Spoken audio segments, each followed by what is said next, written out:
Halo semuanya, di sini saya dan teman-teman saya akan menjelaskan dan memberikan beberapa contoh strategi pola kendali. Yang pertama, strategi wortel teruntai. Dalam komunikasi, intinya adalah memberikan imbalan atau hadiah supaya orang lain melakukan respon yang kita inginkan. Contohnya, simak video berikut. Kamu keluar? Iya, kenapa Pak? Aku mau nitip barang bisa nggak? Boleh deh. Ini uangnya, lebihannya buat kamu. Makasih, ini beneran. Ini buat aku. Ya. Makasih. Nanti aku pulangnya lambat ya. Oke, bye. Strategi pedang tergantung adalah teknik komunikasi yang dilakukan dengan memberikan ancaman atau tekanan psikologis kepada komunikan. Strategi ini dirancang untuk memaksa seseorang mematuhi aturan atau mengubah perilakunya karena takut akan konsekuensi tersebut jika ditolak. Istilah ini terinspirasi dari kisah klasik tentang pedang Damocles yang dimana sebuah pedang digantung di atas kepala seseorang untuk menandakan adanya bahaya yang sering mengintai kapan saja. Berikut ini adalah contoh strategi pedang tergantung yang akan saya berikan di kehidupan sehari-hari.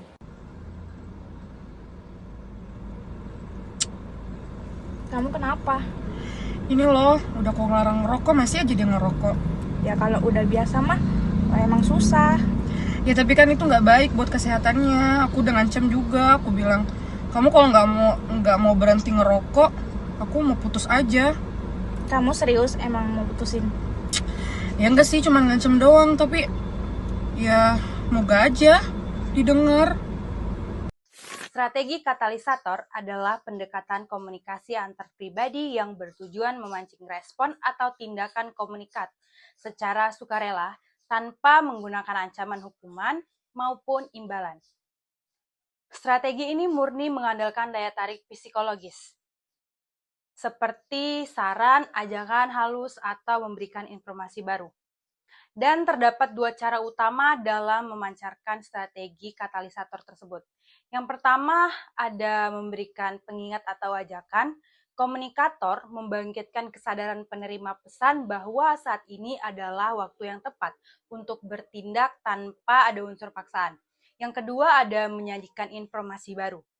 Komunikator memberikan fakta, kelebihan suatu hal, atau informasi baru yang sekiranya akan memberikan respon positif atau keuntungan bagi penerima pesan. Akan ada video atau percakapan singkat di kehidupan sehari-hari mengenai strategi katalisator yang biasa dilakukan di dalam kehidupan kita.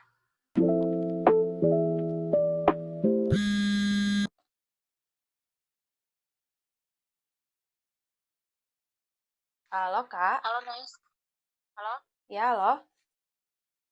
Nes. Gue capek banget. Bosku makin gila kerjaannya. Lembur mulu nggak dibayar. Lingkungan kantor juga toksik banget. Rasanya gue mau nangis aja.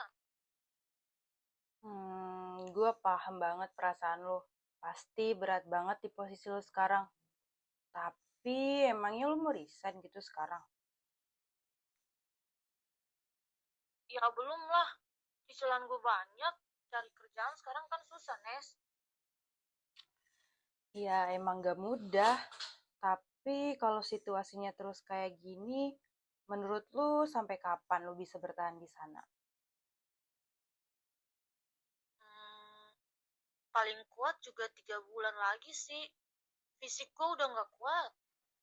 Nah, kalau batasnya 3 bulan lagi, kira-kira persiapan apa aja yang bisa lo cicil mulai dari minggu ini? Biar pas keluar lo udah siap gitu. Apa ya? Mungkin gue harus mulai rapiin CV lagi deh sama buka-buka LinkedIn lagi. Nah, cakep. Itu ide bagus banget. Lo rapiin dulu aja pelan-pelan, nanti kalau butuh bantuan buat review CV-nya, kabarin gue. Thank you banget ya Nes. Otak gue udah poncong nih sekarang. Ya udah, gue beresin kerjaan dikit lagi ya. Oke, sip. Jangan lupa istirahat ya. Semangat. Halo teman-teman, pada video kali ini saya akan menjelaskan mengenai pengertian strategi kembar siam mulai mulai dari pengertian, tujuan, manfaat, hingga contoh penerapannya dalam kehidupan sehari-hari. Pengertian strategi kembar siam. Strategi kembar siam adalah strategi pemasaran atau strategi kerjasama yang menggabungkan dua produk, jasa, atau pihak yang saling berkaitan sehingga dapat memberikan keuntungan bersama. Disebut strategi kembar siam karena kedua pihak yang bekerja sama memiliki hubungan yang erat dan saling mendukung. Ketika salah satu produk atau pihak mendapatkan manfaat, pihak lainnya juga ikut memperoleh manfaat. Dalam dunia bisnis, strategi ini sering digunakan untuk meningkatkan penjualan, memperluas pasar, dan menarik minat konsumen agar membeli lebih dari satu produk. Tujuan strategi kembar siam. Tujuan strategi kembar siam antara lain: pertama, meningkatkan penjualan produk atau jasa. Kedua, memberikan nilai tambah kepada konsumen melalui produk yang saling melengkapi. Ketiga, memperluas jangkauan pemasaran dengan memanfaatkan kerjasama antara dua pihak. Keempat, menciptakan keuntungan yang saling menguntungkan atau dikenal sebagai prinsip win-win solution. Dan yang terakhir, meningkatkan kepuasan pelanggan karena kebutuhan mereka dapat dipenuhi dengan lebih mudah. Manfaat strategi kembar siam. Strategi kembar siam memiliki beberapa manfaat. Bagi penjual, strategi ini dapat meningkatkan pendapatan dan mempercepat perputaran produk. Bagi konsumen, strategi ini memberikan kemudahan karena produk yang dibutuhkan tersedia secara bersamaan. Selain itu, strategi ini juga dapat memperkuat hubungan kerjasama antara pihak-pihak yang terlibat serta meningkatkan daya saing usaha. Ciri-ciri strategi kembar siam. Ada beberapa ciri dari strategi kembar siam. Pertama, melibatkan dua pihak atau dua produk yang saling berhubungan. Kedua pihak memperoleh manfaat dari kerjasama yang dilakukan. Ketiga, produk atau jasa yang digabungkan memiliki keterkaitan dalam penggunaannya. Keempat, tujuan akhirnya adalah meningkatkan nilai jual dan kepuasan pelanggan.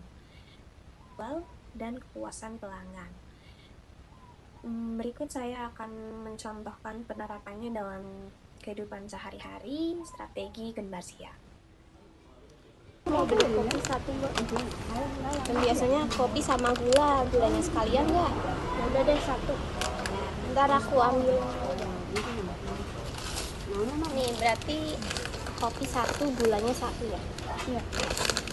Bayar di kasir ya.